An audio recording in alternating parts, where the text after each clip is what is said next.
more time later on to discuss. So, because it's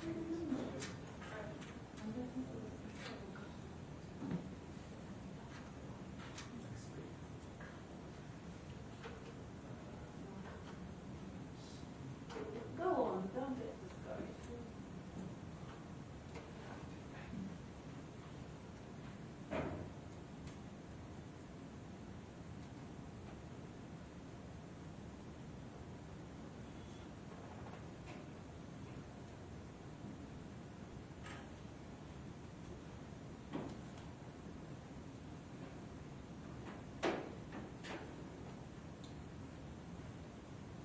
okay, so now I will talk a little bit about student participation in Germany and the student voice.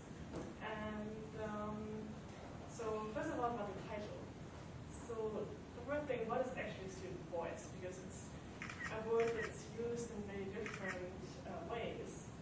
And I found a quite nice definition which says, the indication student voice refers to the values, opinions, beliefs, perspectives, and cultural backgrounds of individuals, students, and groups of students in a school. I mean, school can mean any type of school, also university, and to instructional approaches and techniques that are based on student choices, interests, passions, and ambitions. So there's two parts to it. The first part is these questions, ideas, opinions, values here on the student side. But then there's also this, this part of the institution where there's techniques that are based on these ideas. So it's a two ways, just two parts in this word. And then why German universities? Well, so the point is, I mean, I'm German, and obviously I can talk about German universities because I attended, I did my undergraduate studies in Germany. And of course, in Japan, often people talk about America and the United States and how the systems are there. But especially if you have such a diverse university here, I think it's a good chance to also look at different systems, and not only at the United States, but also European systems, and then see how different systems have different approaches. And I think at some point German universities have been similar to Japanese universities because there's also this problem that most of the courses are actually taught in the country's language, in German, and not in English. So the structure of international students is like a bit similar because the international students also struggle with similar problems, and also that causes the system to be less open to international influence. So now that we have title, the student voice in German universities, we can look into the system. So first of all, usually German universities have different departments. There's department for science, department for biology, humanities, and these universities are usually quite big. So the university where I used to study had more than 10,000 students. So how is that having departments? So for example, I used to be in the mathematics department. So my department had about 200 students. And of course, even within one department, their students have some ideas, or maybe have some trouble, and they need to communicate this within the department. They don't, like, the biology department doesn't need to know if mathematics students had a problem with one exam. So that's why we have something that we call it's like a student council, but it's for one department. And usually we call it the FSL. And for each department, there's these groups of students who can represent the beliefs and opinions and needs of these students to the department. Usually it's about 4 to 7 students, depending on the size of the department and the university size. And these students also get a budget, which is a bit different to Japan. So they get an amount of money, and they're basically, within some rules, they're free to do whatever they want with this money. So for example, in my previous department, they used to organize parties. So this is what here goes to the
lot of students. So my previous university was like 10,000 students. And these 10,000 students, once a year, were allowed to elect a group of students. They would basically, I mean, the room doesn't look quite as nice as this room, but they would have some meetings. It was called the student parliament. And depending on the university size, that's usually between 10 and 50 students. So my university was 27 students. And so once a year, we would get a letter from the university, okay, it's time for the election.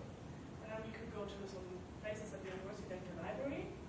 And there were like lists of the students and the names, maybe something about their political ideas. And then we can vote and it's like, okay, you have five students, and then we can select the students you want. And so my previous university, we had 27 students, and like the section councils, they also have a budget. And this budget is even bigger. So for the 10,000 students at my university, we have 10,000 students, and every student paid €8 for only this building is really ugly, we want to paint it, that there's money for such like this. And then these specialized contact persons. So these working groups, it sounds like a small thing, but it's actually very important for minorities. So for students who are not well represented in other groups, because it's just like a small amount of students. So like there's gay students, international students, female students, and in Germany there's lots of students with children actually. So because there's these contact persons for them, they have possibility as a minority to talk to somebody who knows about the problems and who can try to change something in their favor. So then there are of course also some problems with this kind of system. So the problem that sometimes happens, unfortunately, is that money is wasted. So it can happen that some students have an idea, they're like, oh, let's organize this huge party, and nobody comes. And it's always, of course, what is wasted money is a bit like, depends on the definition of when money is wasted or not, but it can happen in the system because this is quite a big amount of money that's given to students. And then with the student parliaments, it's a little bit of a problem that there are these official elections and they usually last a few days, but not many students actually participate actively in using their right to vote for somebody. So in my previous university, also the rate was also around 3%. So only 3% of the students voted for the parliament. And the problem is it is quite complex. So there's the department level, and there's the whole university level, and there's this student government, which is also a little bit different. So especially for international students who are not used to this system, and like freshmen who are also new at university, it can get quite complex. And but there are some really good benefits here in the system. So that's why I wanted to share my experiences in the German system to show that there's many different systems, and especially now that this university wants to become more international, I think it would be very good to look at different systems and see maybe what can be implemented here. Okay, thank you for your attention.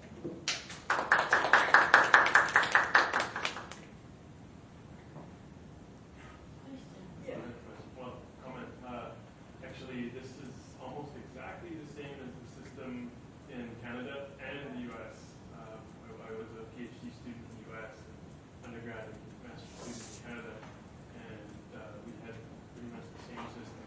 And so I wonder actually if it's actually many countries in the world have systems like this. Yeah. To be honest, I was surprised that in Japan they don't have a system like this when I first came. Perhaps many of them, but yeah. So then following up, I wonder, have you guys talked to students and to administration? Do we know what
You are in charge of some budget. There is some budget allocated to students or student council? Yeah, all the budget come from top of university, and we receive, and we have to divide three issues.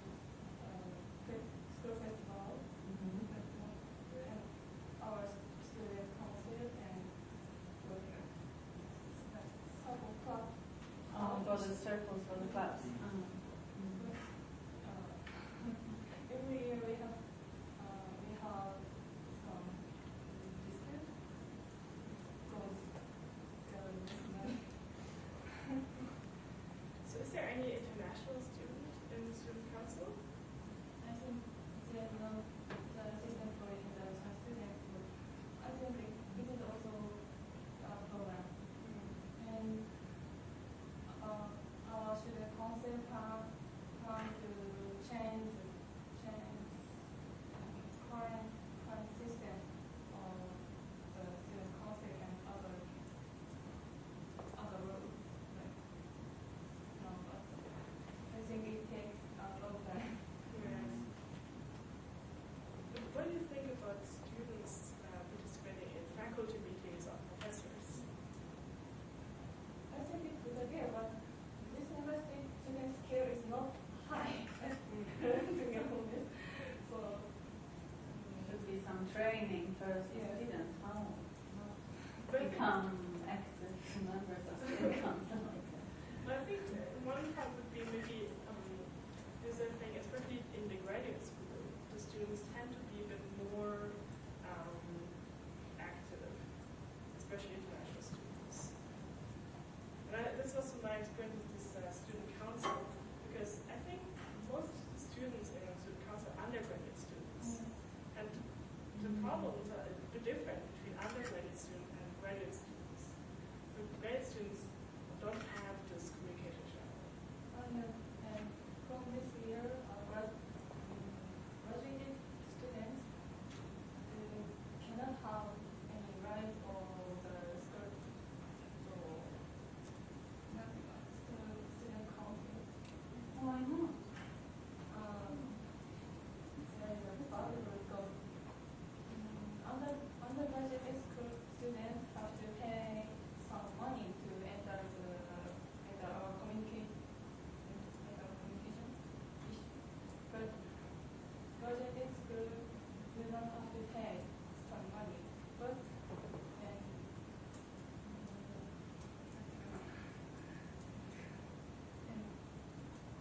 last year, graduate school can join our party or something, but Not anymore? This year not anymore? yes, because they don't pay money for joining the party. But undergraduate school students have to pay. Well, why should, perhaps they should pay equal as the others, but have the equal rights to join in? Why? Interesting to know. So in Germany, do you have separate student councils for undergrads and graduate students, or is it all?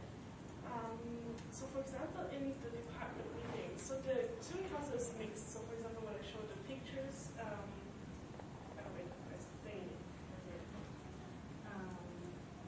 so actually this is this group from my department. Yeah. And so the three boys in the back, they're graduate school students, and they are bachelor students. So this is definitely mixed. And I think also here, this is all like we need to the same. explain that this tradition of undergraduate grad is fairly new to Germany. Yeah, It's been sort of imposed to have this common European framework, or to be more like the UK or US universities. I don't know when it was introduced. I still remember times vividly when I was teaching there where there was no bachelor's degree at all. There was something called, what was it called? Yeah, but this intermediate thing, like sort of equivalent to bachelor. For diploma. Yeah, that was another name for such as for diploma. Anyway, for diploma and then diploma. But you just carried on. So basically, there was But so at the faculty meeting level, like the bigger meetings,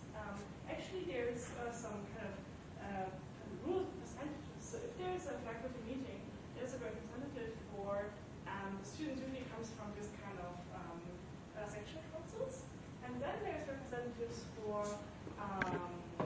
actually for PhD students. I think that's where the PhD students have their own representative, and then also for postdocs and people who are not like professors, who are just employed by the university as researchers, and then professors. So there is some kind of like a sheer balance between these groups. So there's no distinguishing between master and bachelor, but then PhD students have their own. Yeah, in the U.S., I guess the master's thing is sort of grouped in with PhD students, so the division's cut differently. And I mean, a lot of U.S. schools are very big, so 60,000 is a normal number. And in that case, you can have a separate graduate and undergraduate pool because they're so big, right? So I think that's probably why that's done. Whereas, you know, if you have smaller, the U of I's is quite small. So it doesn't make sense to have separate bodies. Really small number of graduate students. Yes, what do you think? As for me, actually there's some majority, and the silent majority should participate to this kind of the conversation and get express their ideas. But in Japan, silent majorities never do so. This is a big problem. And here, actually, the noisy minority change the world sometimes. Change the world to the bad feature, but to the, how can I say? You can guess. Yeah. So this is a really big problem for us, and if student want to find their kind of the destination, and if they want to express their idea, if it's possible, all students need to participate to the council or something. Then their word have a power. And yeah, that is my comment. And I'm really sorry for Jamie and Anna, but in Japan, usually the international students and the foreign teachers, foreign professors do not have enough power. But actually, in this university, I'm really sorry about that, but mainly, if you cannot understand Japanese well, you cannot participate to this kind of you cannot participate to the, how can I say, this kind of the discussion. Right, and make some kind of Yes. impact. And also, I know everybody wanted, I know most of foreign students and foreign professors try to learn Japanese and its culture. But actually, there's a big barrier between those big barriers among those languages and cultures. So, I want you to learn a lot about Japanese culture, and I will give this word. When in Roman, do as Roman do. This word is really important. Thanks. Yeah, but I mean, this is the I mean, I understand that, of course, Japanese system is very different to the German. Also, just like culture, how to communicate with each other. Like, Germans are very direct. We just, if we have some idea, we just say it. And also, I've been here for at least 2 years now, so I know of these differences. But now that University of ISU becomes a super global university, and it is very much about getting more international students, I think having some communication channel for them could be possible to increase the number of international students. But if you have a problem, you cannot tell any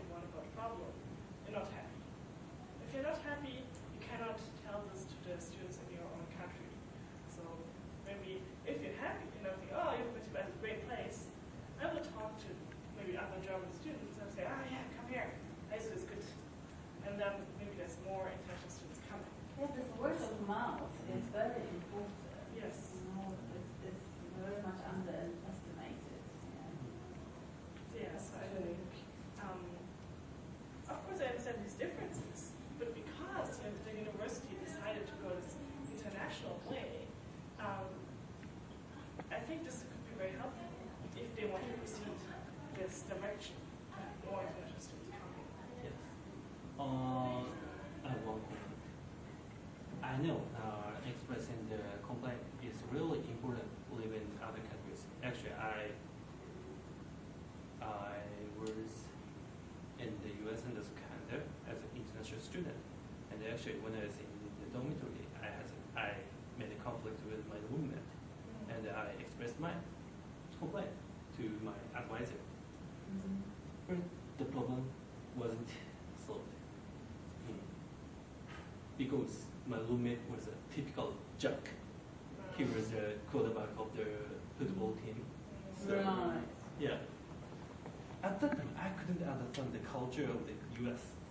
So I tried to solve this kind of the problem, but yeah, actually there's a kind of the, how can I say,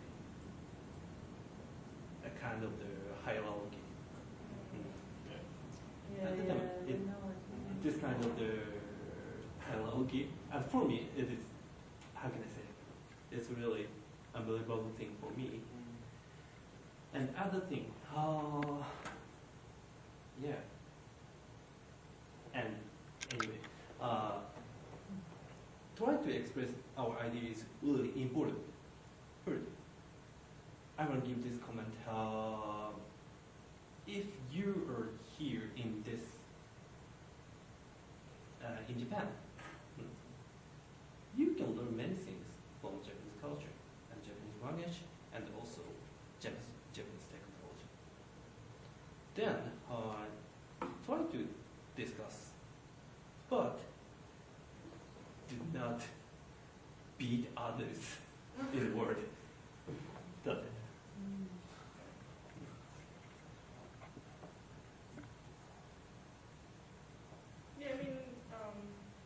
This seminar is also really just for just getting the discussion started. So, because I think there are some,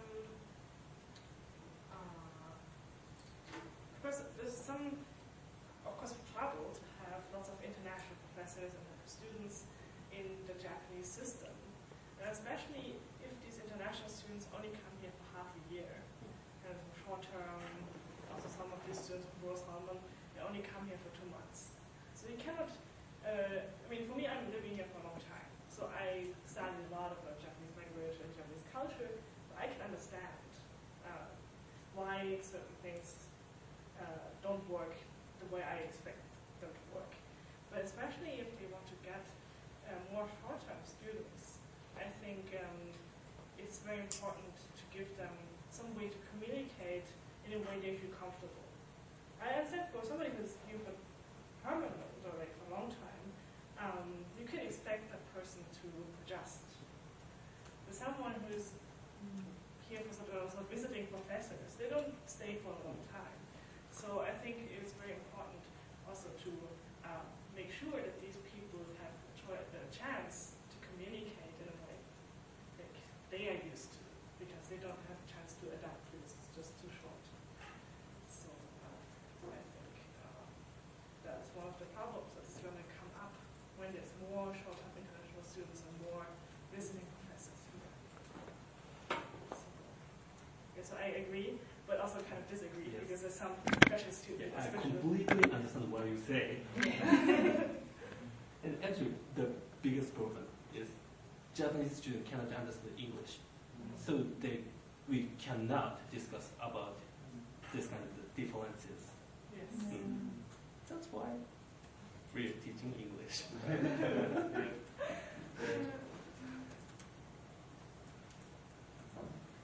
Yeah. So I think 1 hour has passed. So any finishing comments or? Do you have any comment?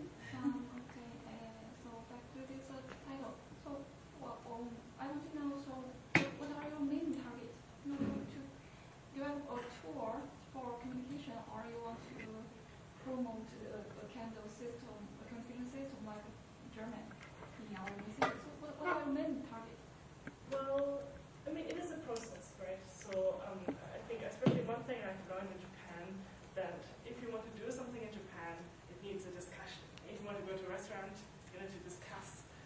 options and it needs some time.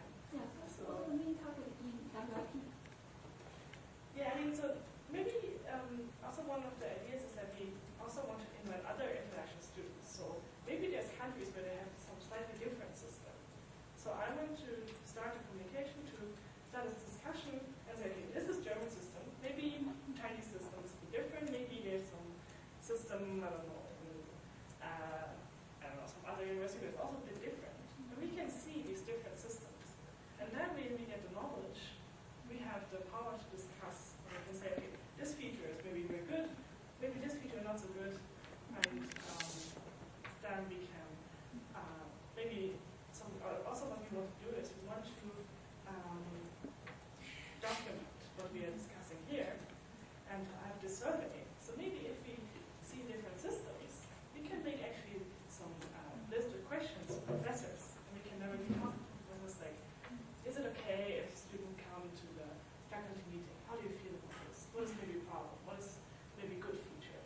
And then, but it's a process, right? So of course, the ultimate goal would be to change the So system. improve those communication channels. That's what you were touching on. Exactly. So implement some communication channel for students to also the other way. So I mean, today we talk about this direction from student to university, from student to professor. But also, I think, especially about SU project, there's a need for a university to explain to the students what is exactly happening in SU project, what is the goal of SU project, what is going to change.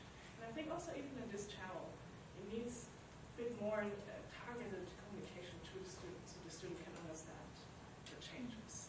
So it is an idea stage, or you have had a detailed plan to do it? Yeah, I mean, we want to go step by step. So right now we target on the from student to university. And then if we can process and have documentation, we can go to next topic.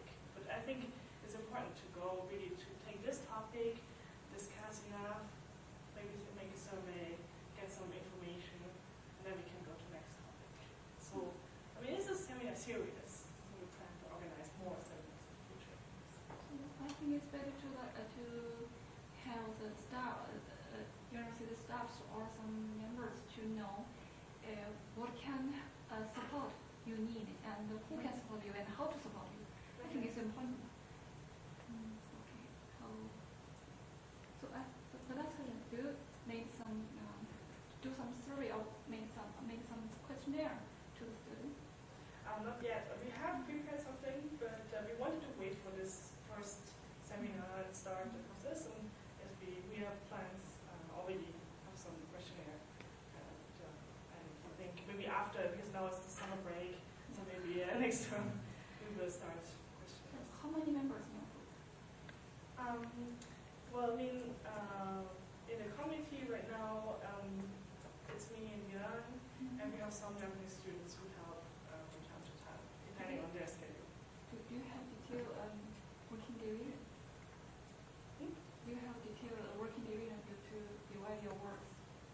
Oh yes, I mean, all kinds of online, so we have documents we can access from anywhere. So, but we're also quite flexible. So, also for organizing the seminar. So we try. So this is also one of our challenges. We as students, we're so busy, and we try to keep the amount of work kind of down, but also make good seminars. So. And we're still, also learning.